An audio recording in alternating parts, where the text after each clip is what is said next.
বিশ্ব সংবাদে আপনাদের স্বাগত জানিয়ে দেব আন্তর্জাতিক গণমাধ্যমে প্রকাশিত আলোচিত সংবাদগুলো। শুরুতেই শিরোনাম। এবার আরো একটি যুদ্ধের দামামা বেজে উঠেছে। ইরানি হামলার ভয়ে ইসরায়েলের লেজে গবরে অবস্থা, যুদ্ধ ছড়িয়ে পড়ার আশঙ্কা পুরো মধ্যপ্রাচ্য জুড়েই। এদিকে রাশিয়া ইউক্রেনে চলছে ভয়াবহ যুদ্ধ, আর এই যুদ্ধে ইতিমধ্যেই বিভক্ত হয়ে পড়েছে পুরো বিশ্ব। একদিকে রয়েছে পশ্চিমা শক্তি, অন্যদিকে রয়েছে রাশিয়ার মিত্র দেশগুলো, এর সঙ্গে রয়েছে কিছু মুসলিম দেশ। এরই মাঝে ইসরায়েল ফিলিস্তিন যুদ্ধ নিয়ে আরো বিভক্ত হয়ে পড়েছে এই দেশগুলো। এবার ইরানের কনসুলেটে হামলার জবাব দিতে ইরান নেমেছে পুরোদমে যুদ্ধে। যে কোনো সময় খামেনির ঘোষণা পাওয়া মাত্রই ইসরায়েলে হামলা চালাবে তার মিত্ররা। অপরদিকে এই ঘোষণার পরেই হঠাৎ ন্যাটোর ড্রোন ভর্তি গোদাম গুড়িয়ে দিয়েছে রাশিয়া। আসলে রাশিয়া এক প্রকার ইরানেরই মিত্র, আর ন্যাটো হচ্ছে যুক্তরাষ্ট্রের মদতপুষ্ট একটি সংগঠন। ন্যাটো যেটা হচ্ছে যুক্তরাষ্ট্রের অধীনেই এবং যুক্তরাষ্ট্রের প্রয়োজনেই যে জোটকে গঠন করা হয়েছে, আর সেই জোটের সমস্ত অস্ত্র গুদামকে গুড়িয়ে দিয়েছে রাশিয়ার সেনাবাহিনী। এদিকে একই দিনে তারা ইউক্রেনের 910 সেনাকে নিহত করে। এতে করে বিশ্বজুড়ে আতঙ্কের সৃষ্টি হয়েছে। দুই দিকের দুই যুদ্ধকে ঘিরে আশঙ্কা রয়েছে যে কোনো মুহূর্তেই তৃতীয় বিশ্বযুদ্ধ শুরু হয়ে যাবে। অন্যদিকে পুরো অঞ্চলকে অগ্নিকুণ্ডের মধ্যে ফেলার জন্য ইসরায়েলের শাস্তি হওয়া উচিত, জাতিসংঘে বলেছেন ইরানি প্রতিনিধি। সর্বশেষ জানাবো, গাজায় ইসরায়েলি যুদ্ধ মানবতার সঙ্গে বিশ্বাসঘাতকতা। এতক্ষণ শুনছিলেন আন্তর্জাতিক অঙ্গনের গুরুত্বপূর্ণ সংবাদগুলোর শিরোনাম। এবারে বিস্তারিত। আজকের সংবাদ সম্পর্কে আপনার মূল্যবান মতামত লিখে জানান। জানিয়ে দিন কোন স্থান থেকে এই সংবাদ শুনছেন অথবা দেখছেন। ভিডিওটি ভালো লাগলে লাইক, কমেন্ট, শেয়ার করে সবার আগে সবশেষ আপডেট সংবাদ পেতে চ্যানেলটি সাবস্ক্রাইব করে আমাদের সাথেই থাকুন।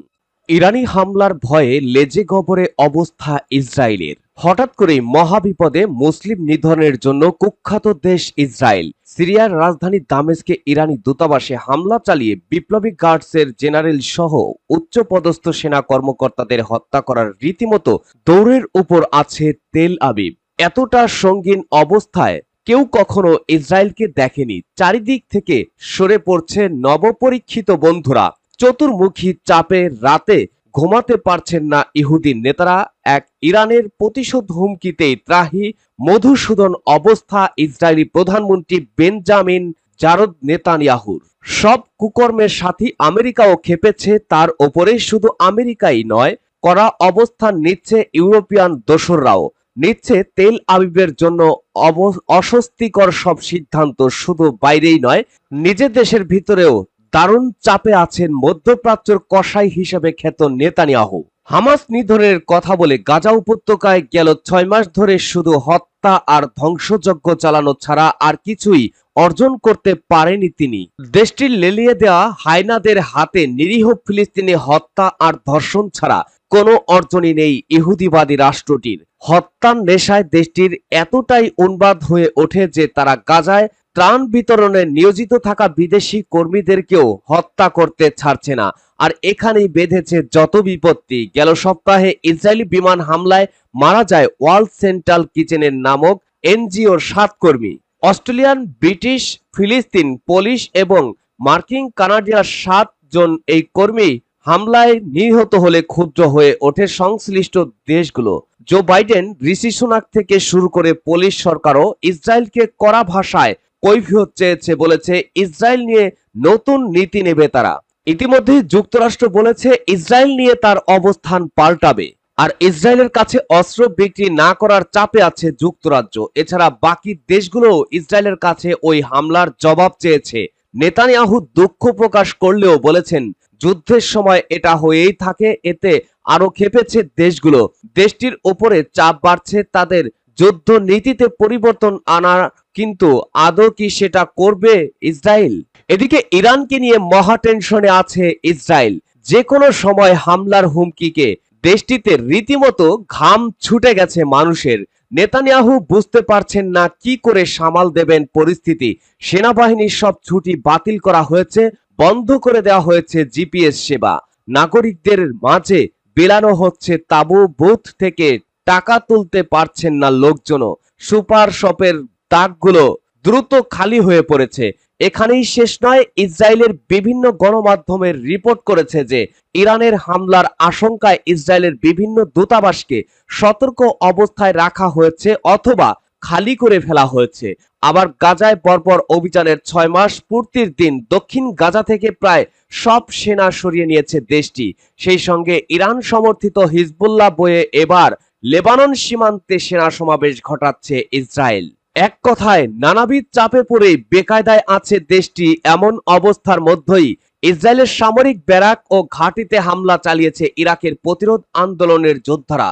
সশস্ত্র এই গোষ্ঠীও ইরানের সঙ্গে ঘনিষ্ঠ। তারা জানিয়েছে ইরানি নেতা খামেনির নির্দেশ দেওয়া মাত্রই তারা ইসরায়েলে পূর্ণাঙ্গ হামলা চালাবে।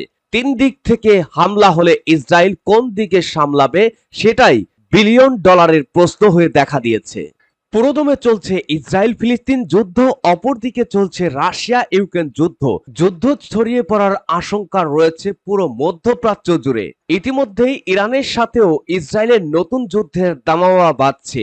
ইরান যে কোনো সময় ঘোষণা দিয়ে রেখেছে ইসরায়েলে হামলা চালাবে। এর মাঝেই মিত্র দেশ রাশিয়া ন্যাটোর ড্রোন ভর্তি গুদাম ধ্বংস করেছে এবং তারা ইউক্রেনের 910 সেনাকে হত্যা করেছে। রুশ সশস্ত্র বাহিনী ন্যাটো দেশগুলোর দ্বারা কিয়েভের কাছে হস্তান্তর করা ড্রোন বোটগুলির পাশাপাশি 2টি S-300 surface two air missile system এবং একটি P-18 নজরদারি রাডার সহ একটি গুদাম ধ্বংস করেছে রাশিয়ার প্রতিরক্ষা মন্ত্রণালয়। রাশিয়ার বাহিনী ন্যাটো দেশগুলির দ্বারা ইউক্রেনের কাছে হস্তান্তর করা ড্রোন বোট, 2টি S-300 surface two air missile system, একটি P-18 নজরদারি এবং লক্ষ্যবস্তু রাডার সহ একটি গুদাম ধ্বংস করেছে। সেই সাথে 107 এলাকার ইউক্রেনীয় জনশক্তি এবং সামরিক সরঞ্জামকে পরাজিত করেছে। বিবৃতিতে এ তথ্য জানা গেছে। এছাড়াও রাশিয়ান বিমান প্রতিরক্ষা ব্যবস্থা 293টি ইউক্রেনীয় ড্রোন গুলি করে নামিয়েছে।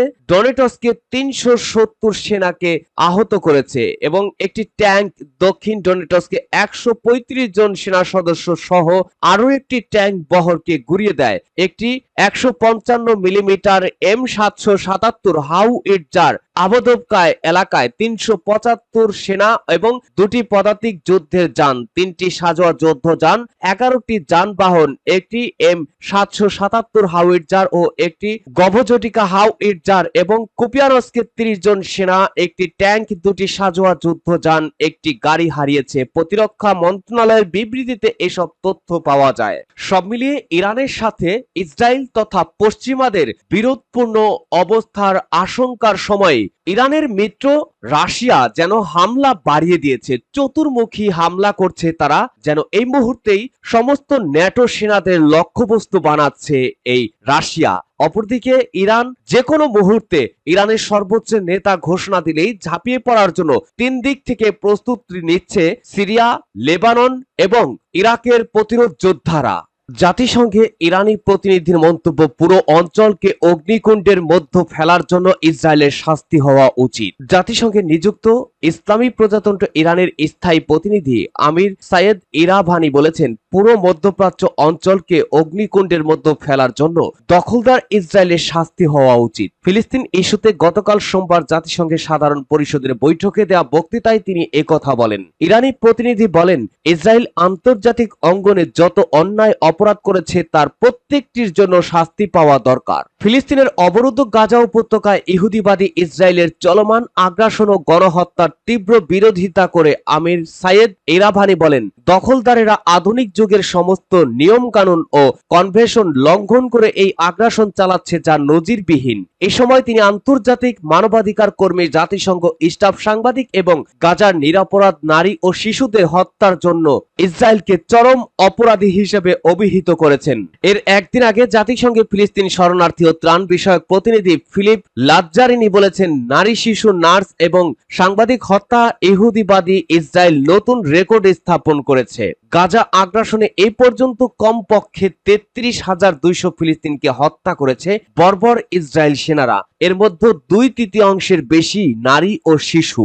গাজায় ইসরায়েলি যুদ্ধ মানবতার সঙ্গে বিশ্বাসঘাতকতা। গাজায় হামাসের বিরুদ্ধে ইসরায়েলের যুদ্ধকে মানবতার সঙ্গে বিশ্বাসঘাতকতা বলে অভিহিত করেছেন জাতিসংঘের মানবাধিকার ও এমার্জেন্সি রিলিফ বিষয়ক under secretary general Martin Griffiths. এই যুদ্ধের 6 মাস পূর্তির প্রাক্কালে দেওয়া বিবৃতিতে তিনি মানবতার বিরুদ্ধে এই বিশ্বাসঘাতকতার সম্মিলিত সুদৃঢ় পদক্ষেপ প্রত্যাশা করেন। গ্রিফিথস বলেন, প্রতিদিনই এই যুদ্ধে অধিক থেকে অধিক পরিমাণে নিরীহ মানুষ মারা যাচ্ছেন। উল্লেখ্য, স্বাস্থ্যগত কারণে এই জুনের শেষে পদ থেকে বিদায় নিচ্ছেন গ্রিফিথস। গত বছর 7ই অক্টোবর অস্বাভাবিকভাবে ইসরায়েলে রকেট হামলা করে ফিলিস্তিনি যোদ্ধা গোষ্ঠী হামাস, তাতে কমপক্ষে 1170 ইসরায়েলি নিহত হয়। তার বেশিরভাগই সাধারণ নিরীহ মানুষ। একই সঙ্গে প্রায় 250 জন মানুষকে জিম্মি করে হামাস। তার ভেতর থেকে কিছু জিম্মিকে মুক্তি দেওয়া হলেও ধারণা করা হয় এখনো